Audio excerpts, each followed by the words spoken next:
Good afternoon, everyone. It is Monday, June 1st, 2020. It's sort of the beginning of summer, and as we know here in Houston, hurricane season. And in fact, I understand we've got a, a potential storm already in the works. Just what we need, some more excitement right now.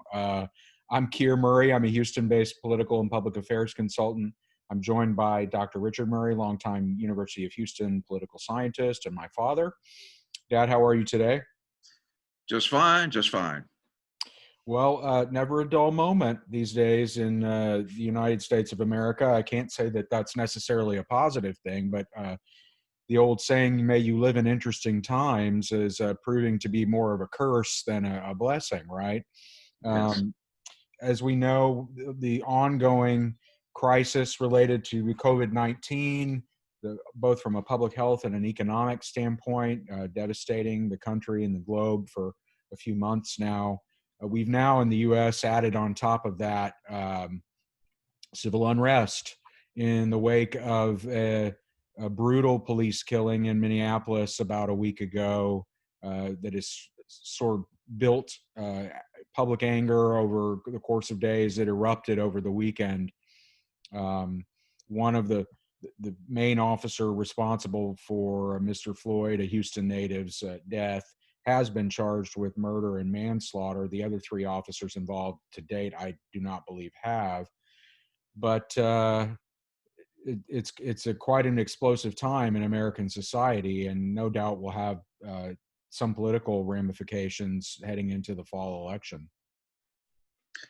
Yes, there have been some comparisons to the year of 1968, another presidential election year, a year of terrible political assassinations of Dr. King and Senator Robert Kennedy, the height of the Vietnam War, and that those troubles drove a president from office.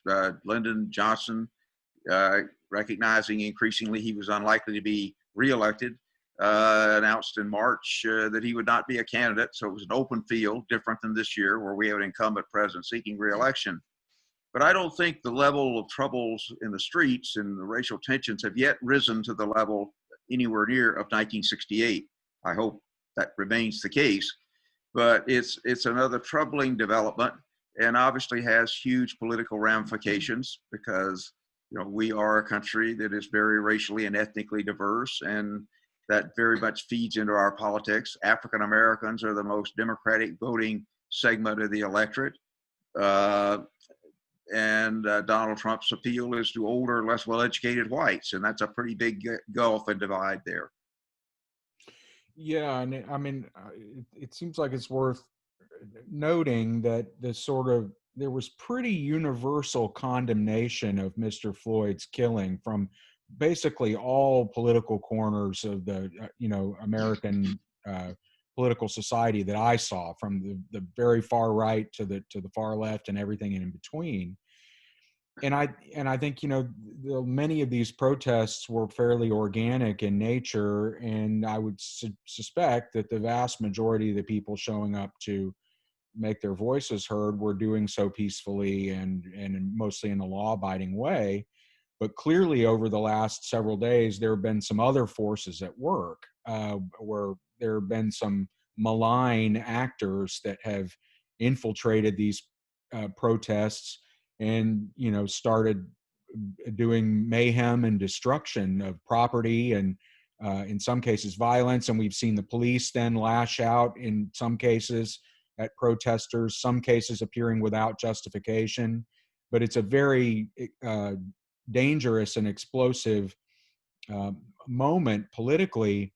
And some have suggested that that President Trump can use the sort of fear of lawlessness and civil unrest as a way to bolster his fortunes politically with, say, suburban moderate voters who maybe are uncomfortable with Mr. Floyd's killing but don't want to see stores looted and property damaged. What do you think about that, sort of going a little bit deeper on that political dynamic? It's certainly an opportunity again for the president to demonstrate leadership, but his personality just doesn't fit well with this particular type of leadership that's needed. He's risen in business and as he turned to politics as a divider, as somebody that lashes out and attacks. That's not generally what we look for in a time of racial confrontation and tragedies like the murder of Mr. Floyd. And Trump can't change his whole modus operandi. He has undoubted skills as a performer, a showman, that helped him get elected president of the United States. But he doesn't play to diverse audiences. And your audience is the whole country right now. And he's been debating and wrestling with, should I give a national address or not? Because he loves giving addresses to people that agree with him and that yell and chant and support. But he's much less effective when he's dealing to an audience that includes everybody in America, black, white, Muslims, Jews, and he doesn't like to go there because it's not a cheering section. He is a person who doesn't use drugs or alcohol, but he has an addiction, a terrible addiction to public acclaim. And he's not getting a lot of that these days, as last night in the bunker of the White House. Yeah, and I think it's worth pointing out. I mean, again, one of the things that we've discussed previously in relation to the COVID crisis was generally speaking, the president abdicating the stage in terms of being the visible leader of responding to this crisis. And my own view is that with the unrest related to Mr. Floyd's killing we've seen a continuation of that, where he doesn't seem to want to embrace his role as a national leader in a time of crisis. We had the reports that he potentially was taken to the bunker to protect his own safety over the weekend. And last night there was this sort of stunning visual of them turning out the exterior lights around the White House. It's almost as if, we're not participating in anything that's going on. And then you read this morning that he's on a very testy call with governors around the U.S., lambasting them for their response to this crisis, saying, you got to get tough, you got to crack down on these guys. People are going to say you're a bunch of jerks. And, again, but it's, we talk about 68 and the problem, one big difference, it seems to me, is Mr. Trump is the incumbent. So whereas Richard Nixon was not, and, all of this that's happening is happening under his watch. So it's not the same situation where we need to change horses, as Mr. Nixon saying, restore the silent majority or whatever it was called in American society. I mean, he is the boss. So it's someday, who does the buck stop with, He's not Harry Truman, that's for sure. He loves the theatrics of the presidency, and he wants this big convention in Charlotte in a couple of months reflecting that. But he hates, I think, the day-to-day grind of doing effective political work. That wasn't what he signed on for. And that's what he's got now. And so then let's contrast with Joe Biden, who until about the last week or so has been pretty low key, I think, trying to do planning of his campaign and potentially what he might do, particularly related to the economy if he is elected president, trying to move the country out of a crisis situation. But he has begun to emerge over the last week or so. We saw him on Memorial Day. We saw him over the weekend I think on Friday, give a short speech about the George Floyd killing, about racial injustice and its long history in the U.S.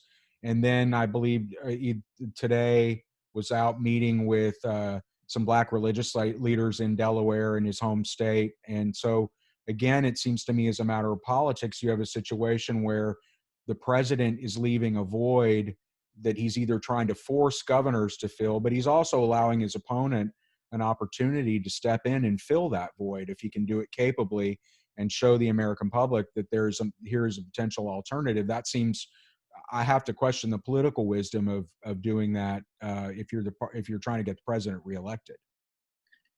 Yeah, Trump has made some efforts this year to reach out to some elements of the Black community. They haven't worked especially well, but that's pretty much been shoved aside now by his employment of very harsh rhetoric, requoting the 1967 Miami police chief, you loot, we shoot.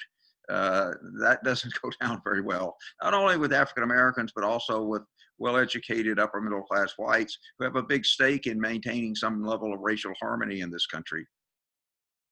Yeah, and one before, just very briefly back to the sort of protesting that we saw. That one dynamic that I noticed, I thought, was that given that a lot of the outrage around this incident, very understandably, was generated in communities of color, and a lot of the sort of organic nature of these protests generated that way. But a lot of the videos and photos that I saw of people being captured, destroying a lot of stuff, many of those seem to be young white guys. I'm not sure where we've seen all kinds of allegations that they're, far left, uh, organized members, or anarchists, or white supremacists. And I would caution everyone that there's just a lot we don't know yet about who these folks are. We'll probably learn more about that in the coming days. But I was struck by the fact of how many white guys I saw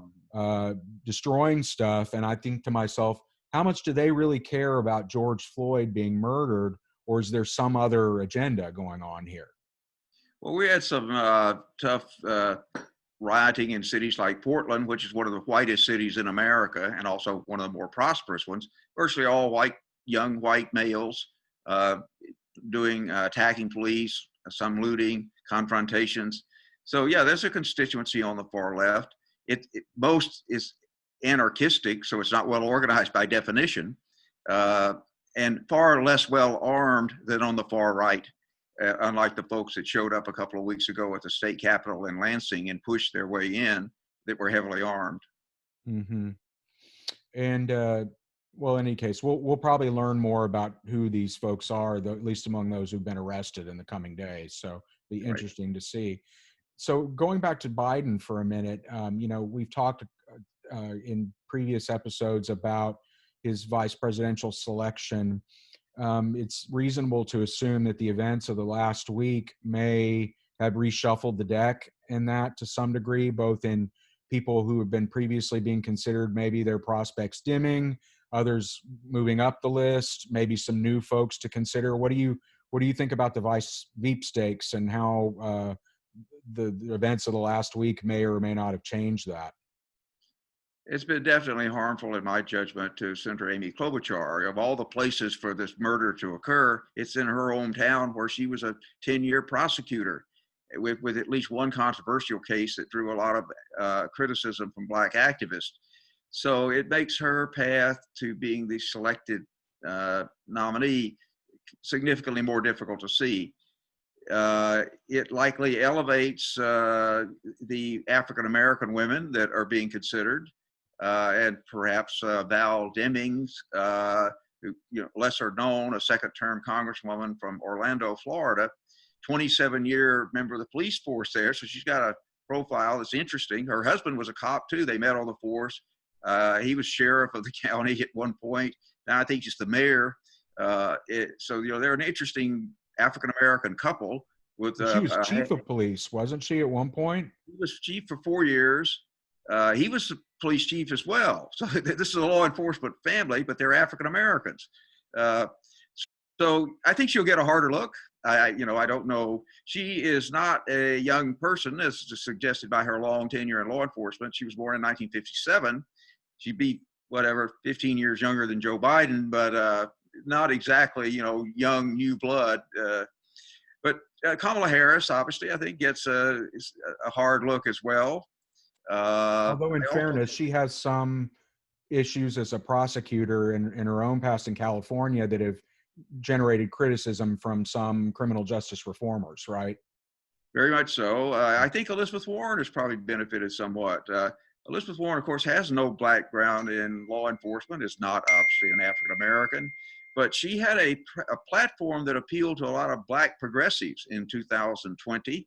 Her campaign, like many others, fizzled out, but a lot of African American intellectuals thought she's got one of the best programs to improve things from our community, which is not just, of course, about police relations with the community. It's also about the terrible economic inequalities that African Americans and other communities of color face in this country.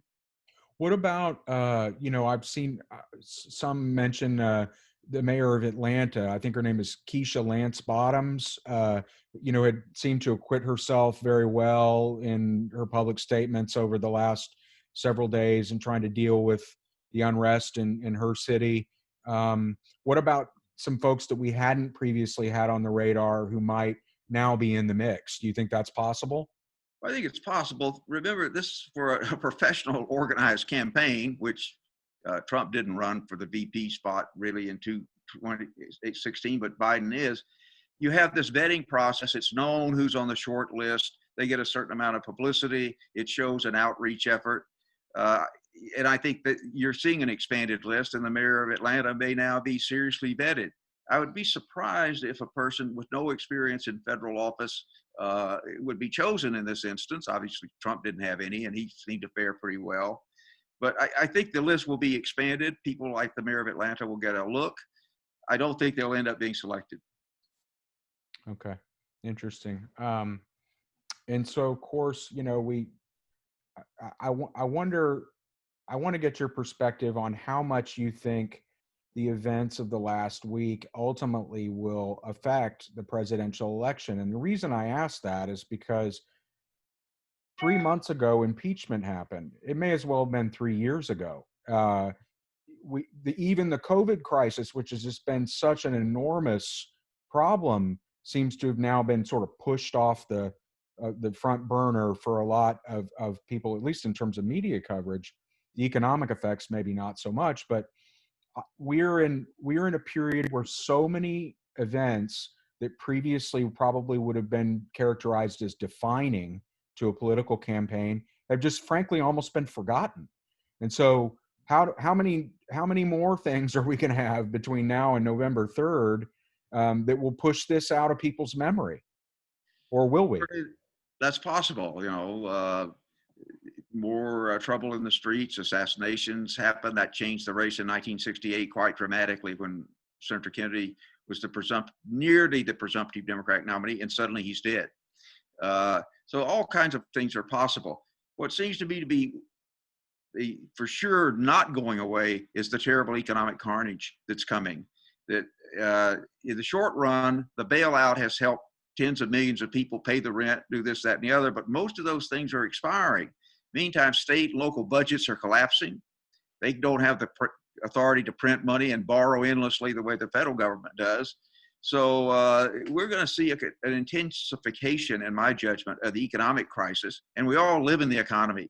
So that's the one thing I'm virtually certain will continue to be a huge factor through November 3rd, and I think probably for years after that, because recovering from this kind of economic disaster, to the extent we have any role models, takes years. And we're just seeing both at the national and in the last day, or I think this morning from the state of Texas, just the beginnings of understanding the damage that this is doing to things like sales tax receipts, oil and gas severance tax, and here in Texas, and how crucial those funds are to the operations of state and local governments. And I wonder how does that pressure become more acute, and what does it mean politically for example, increasing the pressure on Mitch McConnell to get a Senate version of another round of stimulus done that the House passed, a week or so ago? I think we're absolutely going to get another major stimulus bill because Mitch McConnell is a 36-year calculating senator who's at risk now of even losing his own seat and really at risk of losing his Senate majority, which he has absolutely loved having for the last 3 or 4 years.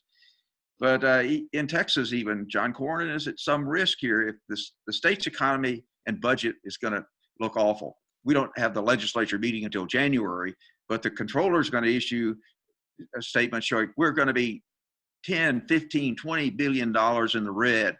Local governments, are having to draft their budgets right now, and the current revenue estimates are just plunging.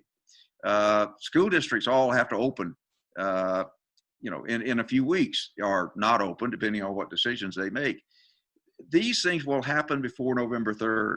And that means, McConnell and Trump doesn't care one way or the other. So if McConnell says we got to have this, the president will go along. They'll bargain toughly with the Democrats to hold down some of the demands the Democrats are making. But state and local governments are going to get more money from the feds before November 3rd because the Senate Majority Leader and his majority are in real danger. Yeah, it seems to me if you have a situation where you've got laid off cops and firefighters and teachers standing at the polls saying, "Vote these jerks out. I lost my job." That's probably not what you want if you're an incumbent senator or anybody else trying to be reelected in the fall. You know, we have these 23 Republican seats up. We thought at first there were only 3 or 4 that were really in play.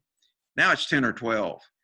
In Kansas today, Mike Pompeo passed on getting in the race. Republicans might lose a seat. They haven't lost a Senate seat since the 1930s in Kansas. Lindsey Graham may be in some trouble in South Carolina. These were not supposed to be seats we were talking about. So the Senate is really in play.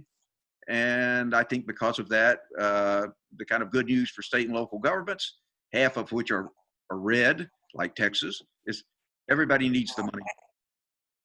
Yeah, and I will obviously have to see what the political fallout to this crisis does to polling numbers over the next week or two. But some of the early indications we've seen is that the president's numbers are continuing to fall. I saw the Morning Consult poll this morning. He'd fallen another 4 points over the last week. Biden remained unchanged, sort of in the upper 40s, but President Trump was down into the upper 30s in this poll. ABC Washington Post poll had him behind by 10 nationally yesterday. Obviously, 5 months between now and the election is a long time, and a lot can change. But it seems to me if you're the president, you've got to find something to change the trajectory of this race. Yep. Presidential polling, I've been in the business for a half century. Some of these polls, like Michael Dukakis polled well in the summer of 1988. At one point had a 15-point lead over George H.W. Bush, but Dukakis was effectively unknown. Bush ran a very effective campaign that defined him negatively and beat him by 7 points. Joe Biden is not Michael Dukakis. He may be not a great candidate, but he's a known quantity. Trump is even more so. So these numbers, while they're not locked in, are much more solid and much more likely to reflect how things are going to be in 150 days than, say, was the case 30 years ago when you had a relative unknown running against a sitting vice president. Yeah, and I've noticed, even to the extent we don't get talked about all that much these days, that the numbers in Texas of polling I've seen remain stubbornly competitive. The Civics group that it does this daily rolling tracking poll with thousands of interviews. They've got, I think, close to 500,000 interviews now over a period of months nationally, but they're doing enough that they're getting substantial subsamples out of every state. And again, the continued track in Texas shows a dead heat between Trump and Biden, 48 apiece, I think is what it looked like earlier today. So again, I know the Biden campaign has added Texas to its list of states they say they want to compete in. Whether they end up putting any resources in, I think remains to be seen. But all the signs still point to competition here in the fall, even at the statewide level, not just in some of these legislative and congressional seats. Yeah, I think we're rejoining the competitive list for the first time since 1988. Yeah. And along those lines, we've talked frequently about the ongoing saga of how people are going to vote, both in the upcoming runoff. Early voting starts at the end of this month, and the election is July 14th for both parties' primaries, and in the fall, of course. Not surprisingly, the Texas Supreme Court ruled last week that lack of immunity to COVID does not constitute a disability in order to be able to vote by mail in Texas. However, as the state essentially conceded in its case that disability is in the eyes of the beholder, and if a voter says he or she is disabled and just doesn't provide any other qualification of that counties are perfectly fine to accept that from voters. So technically, they're not allowing the expansion, but it seems to me as a practical matter, if people want to declare disability as a reason to vote, they probably can. That's certainly the position of our former Democratic candidate for Attorney General, Barbara Rodnowski, who indicated she isn't 65, but she and her husband are sure going to apply for a mail ballot, and they feel they're on very good legal ground. So I'm not a lawyer, but I think Barbara is an outstanding attorney, and perhaps unlike the current incumbent. So I think if a voter wants to check the disability box, there's no problem.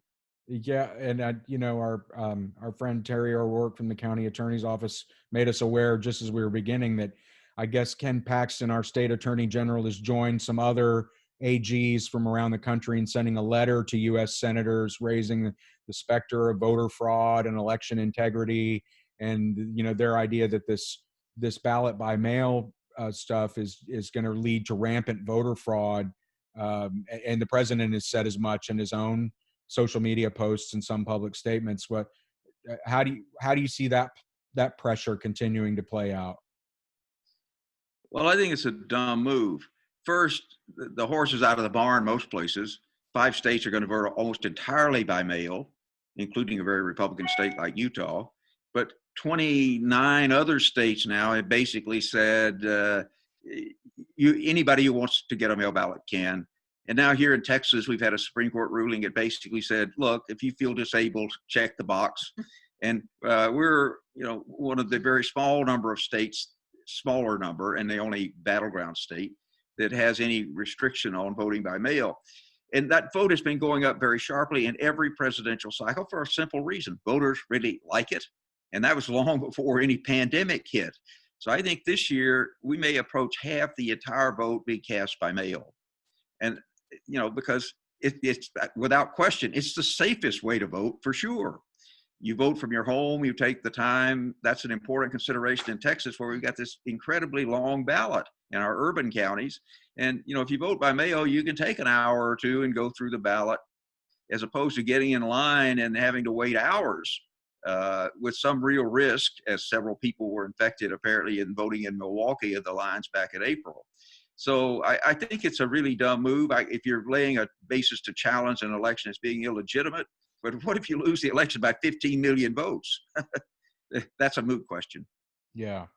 And it'll be interesting to see how it plays out. But I did note that, I guess Pennsylvania has mail balloting going on right now for its primary, if I'm not mistaken. And I read something last week to the effect that almost 70% of the ballots that have come back so far are Democrats. And the reporter went and started interviewing Republicans, and they're responsible. Well, Trump told us not to vote by mail. He said we can't trust it.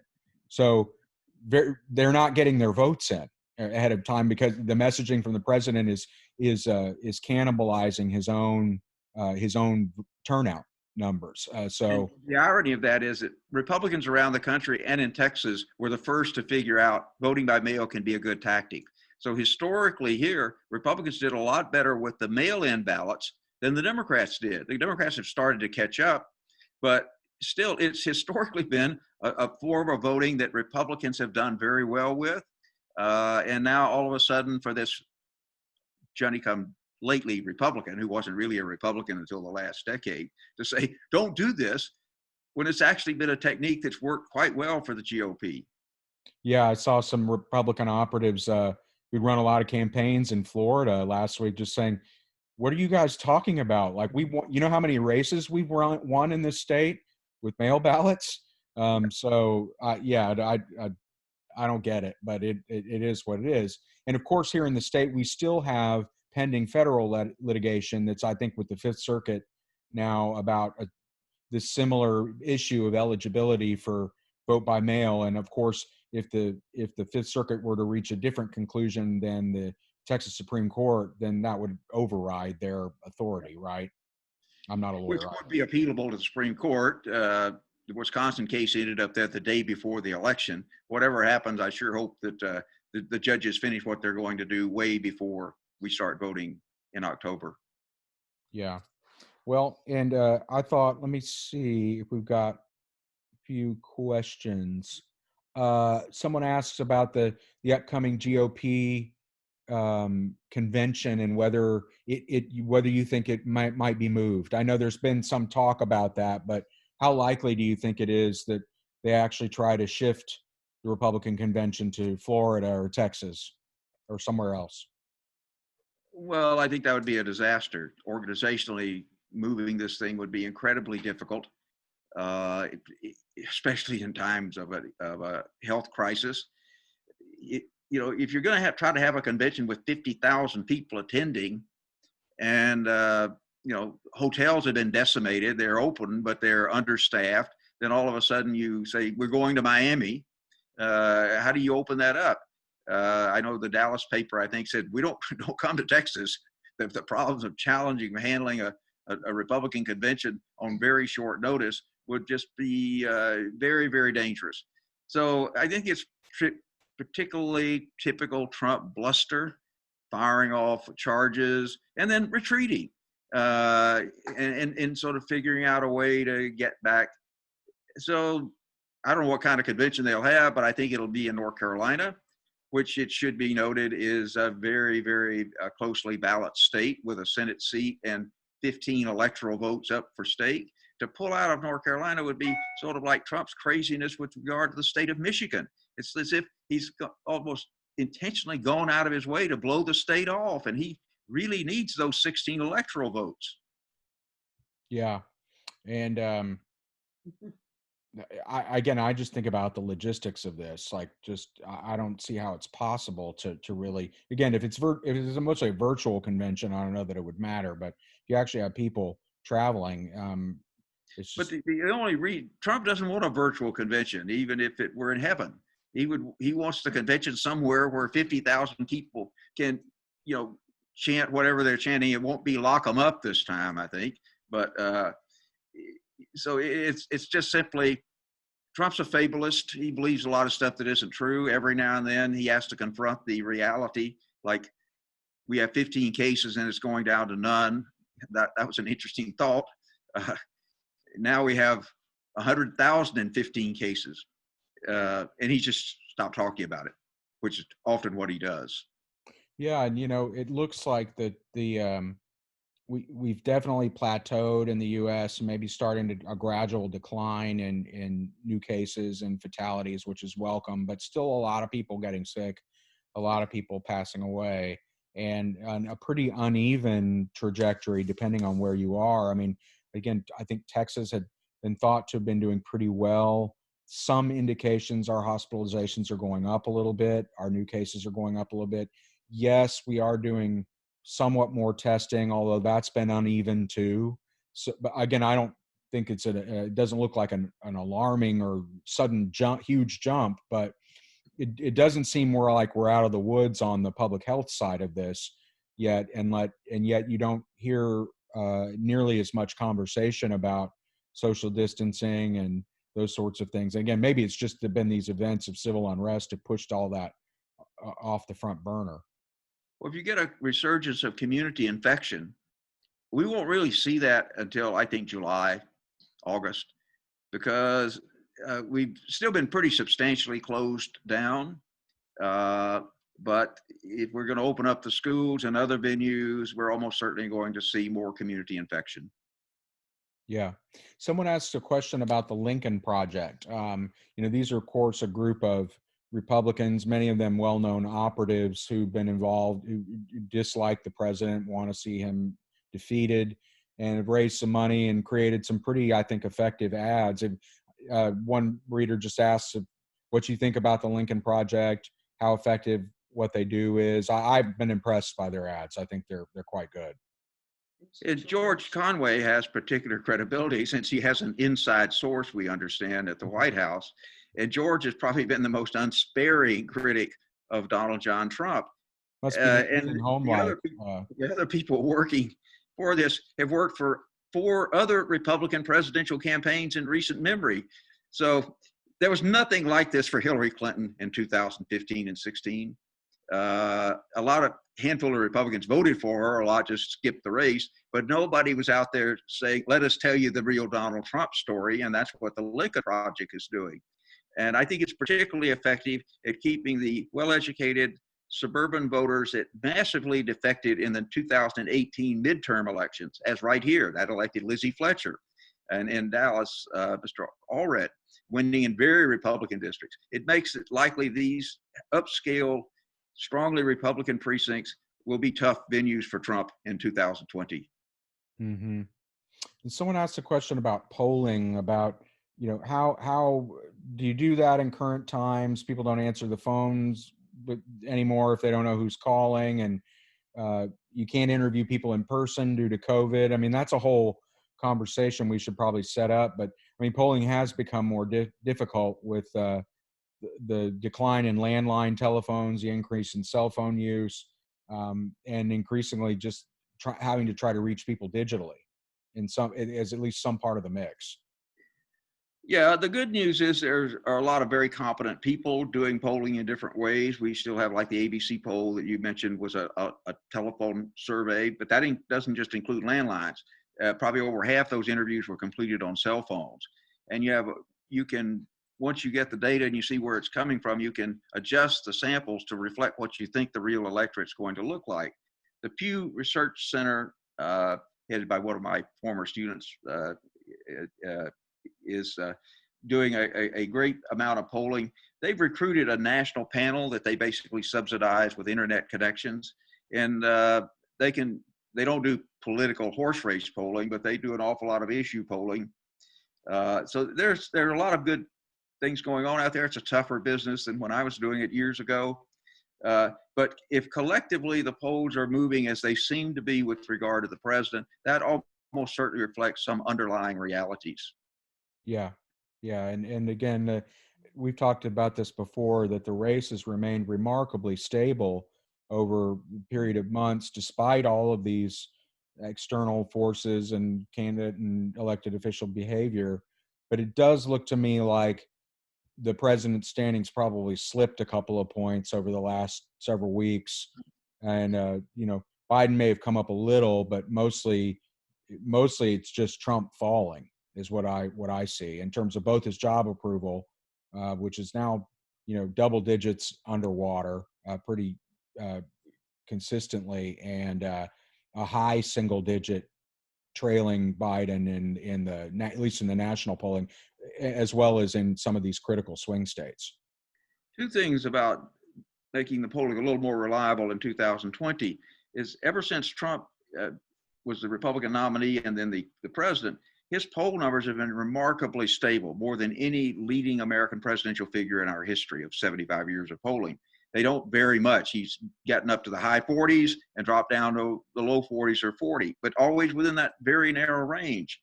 And that reflects a very polarized electorate. And that predates Trump. Biden, again, has been a national political figure for a long time. He's sort of a mainstream Democrat. But the other thing to keep in mind, unlike 2016, no significant third party or independent candidates. That makes polling a lot more tricky. If people don't like A or B, but there's C and D out there, they may say, well, I'm thinking about voting for C or D. Hardly anybody's telling pollsters right now, I'm thinking about voting for the Libertarian candidate, whoever that is, or the Green Party candidate. Virtually everybody is saying, I'm either going to vote for Biden, I'm going to vote for Trump, or I'm undecided, but I'm not thinking about a third alternative. Yeah, and we noted that previously the idea of these double haters, right? That we've talked about, the people that the pollsters talk to who don't like either Trump or Biden. And 4 years ago, of course, they broke decisively against Hillary Clinton and into Trump's camp. The polling as of now looks like they're more inclined to go the other way by a pretty wide margin, at least based on what I've seen so far.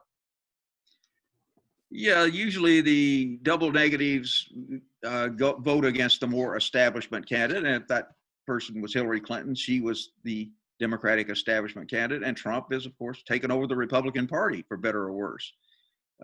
So if you're just voting for change, it's pretty hard to rationalize a vote this time around for Trump. He is what he is, and he's not going to change.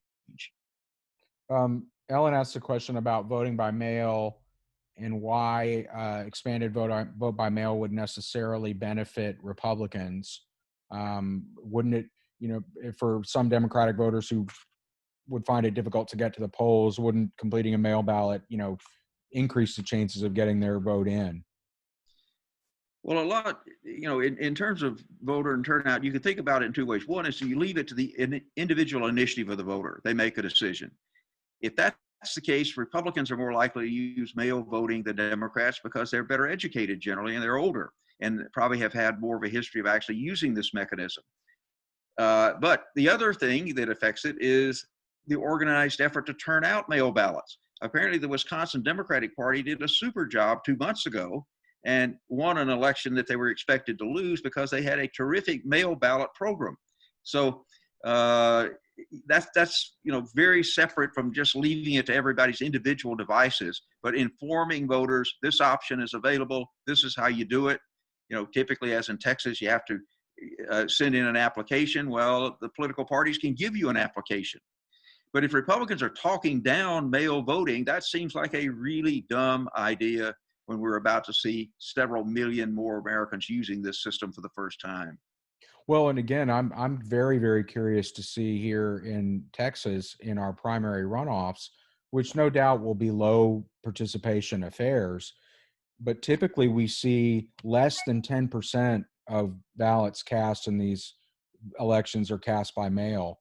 I'm curious what that percentage gets to in the runoff. How many folks who previously voted in person just say, well, this time I think I'm gonna go take advantage of that mail ballot. People who have no issue of eligibility, voters over 65 or whatnot. But I don't know what they'll do. But my guess is it's going to go up, even Well, in the runoff. certainly, since the COVID-19 virus, there's been a huge increase. That in Wisconsin, of over 1 million ballots. They were historically it was about 100,000 in a non-presidential election. In Pennsylvania, where the mail balloting is going on, as you noted, huge turnout, but particularly among Democrats. So the July 14th election, which will be mostly conducted in early voting and by mail, let's see what the proportions are. In Harris County, again, in 2016, 7% of our voters voted by mail. 60-something% voted in person early, and the remainder, about 30% or so, waited and voted election day. Those proportions are going to be vastly different, I think, on July 14, and even more so on November 3rd. Much, much lower voting on election day. And now, one other point we should mention, the governor did indicate on Wednesday, I believe, that he will expand early voting in person to more than it's currently was scheduled for October 19 through the 31st. And he's now indicating he will push that even earlier into October. So we'll probably have 3 weeks of in-person early voting, which will spread out and be very helpful, I think, for us in populous counties like Harris and Fort Bend, where we had long lines. Yeah, and he of course did that for the upcoming runoff as well. He added an extra, 4 days or something like that to the early voting period. Started it on the 29th of this month, I believe. And so to me, I thought once he'd done that for the runoff, he's already set the precedent that it'd be unlikely he would be able to not do it for a big general election. He has confirmed that. Yeah. Let me see. Someone asked, why has probe testing been more controlled in Houston versus Dallas and Austin? Could you repeat the question? Why has protesting been more under control here in Houston as opposed to cities like Dallas and Austin? Hard to say. I mean, I'm not out on the streets. We have an African-American mayor here. They don't in Dallas. They do in Dallas now. Eric Johnson. That's right. He just took office a few months ago. But, we have a long-time veteran African-American mayor who's got probably a pretty good sense of the community. That probably helps somewhat. We're not, don't have as large a progressive activist community as Austin for sure. And we're a pretty decentralized city with a rather small downtown. that probably helps cut down some on the kind of urban inner city trashing of stores and stuff that we saw. But a lot of it's, I think, just kind of luck of the draw that an incident happens and it catches on, and all of a sudden you got cars burning and store windows being smashed. Yeah, yeah, and I mean, I just have never thought of Houston as being a protest town. You know, even when we've seen these rallies around the state around immigration and other issues, far higher participation in Dallas and Austin than here. And you know, we have the largest immigrant population in the state. You know, by a lot, I think. And it's just not, for whatever reason, it's just not a big part of our local culture. Maybe that's changing. I mean, there were a lot of people downtown this weekend, but not. It just doesn't seem to come naturally to Houstonians.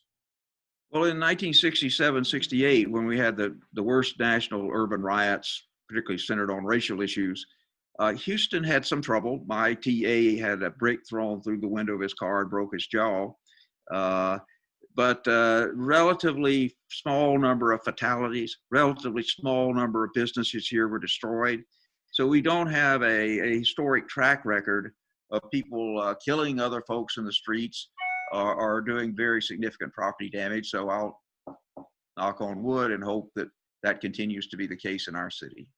Yeah, and in my own sense is that nationally, most places have seemed to have calmed down at least somewhat. There are a few places like Washington D.C. last night where things were still red hot, clearly, and I think there will probably still be some of that for a while. But you know, because here it seemed like we had a little bit on Friday and Saturday evening, and then seemed to slow down. And I noted, for example, in Austin that the leader of the Black Lives Matter group there canceled their protest yesterday because he said, I mean, effectively, he said there's these white guy bad apples that are coming in and co-opting our protest and doing a lot of bad stuff, and we don't want any part of that. So there may be some of that going on too. Okay, well, I think that largely wraps up our questions, and we're at almost the 45-minute mark. So, um, like I said, interesting times. What else can we have? A hurricane, right? That maybe we'll have that to contend with. I certainly hope not. But in any case, thanks, Dad, for joining. Thanks everyone for joining us this afternoon, and we will see you next time. Okay.